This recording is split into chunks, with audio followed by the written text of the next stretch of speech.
Gyandeep YouTube channel আৰু জ্ঞানদীপ দাস পেজলৈ আপোনালোকক সাদৰ সম্ভাষণ জনাইছোঁ। যোৱাকালি সামাজিক মাধ্যমত অৰ্থাৎ জ্ঞানদীপ দাস পেজত আৰু ফ্ৰম জ্ঞানদীপ ইউটিউব চেনেলত মই এটা ভিডিঅ' আপলোড কৰিছিলোঁ, যিটো ভিডিঅ'ত কৈৱৰ্ত জনগোষ্ঠীক শংকৰদেৱ সংঘৰ এজন ব্যক্তিয়ে এটা বিশেষণ লগাই এটা অপমানসূচক বক্তব্য প্ৰদান কৰিছিল।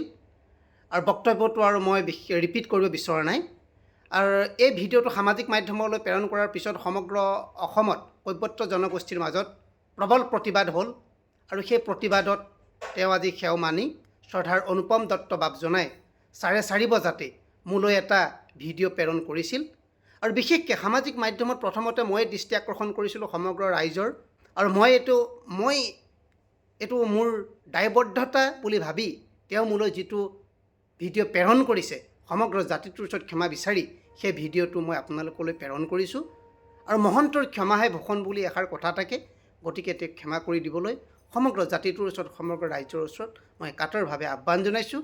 আৰু শেষত কওঁ, কোনো জাতি জনগোষ্ঠীক আঘাত দিয়া কথা কোনো ব্যক্তিয়ে যাতে নকয়, কাৰণ সমগ্ৰ সৰু সৰু জাতি জনগোষ্ঠী লগ হৈ সেই এটা বৃহত্তৰ অসমীয়া জাতি হৈছে। গতিকে লগতে আমি মহাপুৰুষ শ্ৰীমন্ত শংকৰদেৱ গুৰুজনাৰ শিষ্য, আমাৰ মুখত এনেবোৰ কথা শোভা নাপায়। গতিকে তেওঁ কিটো ভিডিঅ' মোলৈ প্ৰেৰণ কৰিছিল আপোনালোকক দিছোঁ, আপোনালোকে চাব আৰু ক্ষমা কৰি দিব। কৃষ্ণ কৃষ্ণ জয়গুৰু শংকৰ। প্ৰথম কথা হ'ল, শ্ৰীমন্ত শংকৰদেৱ সংঘৰ এজন আজীৱন সদস্য হিচাপে জন্ম লগ্নৰ পৰা যিহেতু শ্ৰীমন্ত শংকৰদেৱ সংঘৰ লগত জড়িত আছোঁ, আমি এখন জাতপাতবিহীন, এখন উচ্চ নিচবিহীন এখন সমাজ ব্যৱস্থাৰ লগত জড়িত হৈ আছোঁ অতীতৰে পৰা। আমাৰ নিজৰ নামঘৰতে, আমাৰ নিজৰ গুৰুগৃহতে যদি আপোনালোকে চাবলৈ যায়, বিভিন্ন জাতি জনগোষ্ঠী, বিভিন্ন ভাষা ভাষীৰ লোকেৰে পৰিপূৰ্ণ এখন সমাজ। আমি সকলোৱে একলগ হৈ অতীতৰে পৰা একেখন কাঁহীতে একেটা নামঘৰতে আমি চলি আহিছোঁ।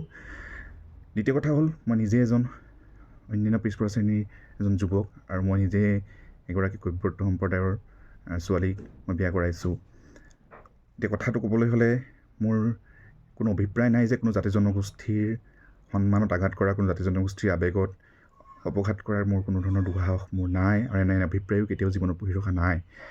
দ্বিতীয় কথা হ'ল, এতিয়া যোৱা পৰহি 19 তাৰিখে আমাৰ শ্ৰীমন্ত শংকৰদেৱ সংঘৰ সংবিধান আৰু চিম্বল পতাকা লোৱাৰ ক্ষেত্ৰত আমাৰ ডিগবৈ থানালৈ এজাহাৰ দিবলৈ যাওঁতে আমাৰ সাংবাদিক বন্ধুসকলৰ সৈতে হোৱা মুখামুখি হোৱাত তেওঁলোকে লোৱা বাইদত মোৰ জানিতে হওক বা অজানিতে হওক, মোৰ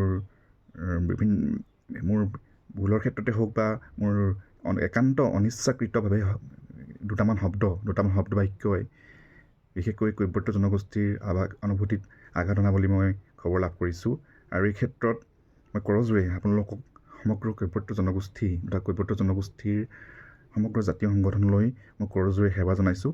আপোনালোকৰ ওচৰত যিটো মই মোৰ জানিতে হওক বা অজানিতে হওক, মোৰ অগোচৰে হওক বা মোৰ সগোচৰে হওক, মানে একান্ত অনিচ্ছাকৃতভাৱে দুটামান শব্দই যদি আপোনালোকৰ অন্তৰত আঘাত আনিছে, কোনোবা জাতি জনগোষ্ঠীৰ অন্তৰত আঘাত আনিছে, আপোনালোকৰ ওচৰত মই কৰজোৰে ক্ষমা প্ৰাৰ্থনা জনাইছোঁ। আৰু লগতে এই উক্ত যি শব্দবাক্য, যিটো মই প্ৰেছৰ আগত দিওঁতে মোৰ মুখৰ পৰা লোৱা শব্দবাক্যক যিটো ওলাইছিল, সেই শব্দবাক্য মই ঘূৰাই লৈছোঁ বুলি আপোনালোকৰ আগত ইয়াৰ জৰিয়তে কৈছোঁ। লগতে আপোনালোকেও নিজৰ এজন সহোদৰ হিচাপে লৈ মোৰ যাতে এই ভুলটোক আপোনালোকৰ নিজৰ মাজৰ এজনে বুলি ভাবি যাতে সকলোৱে যাতে ক্ষমা কৰি দিয়ে, তাৰ বাবে আপোনালোকৰ সকলোৰে ওচৰত সেৱা ধৰিছোঁ। কৃষ্ণ।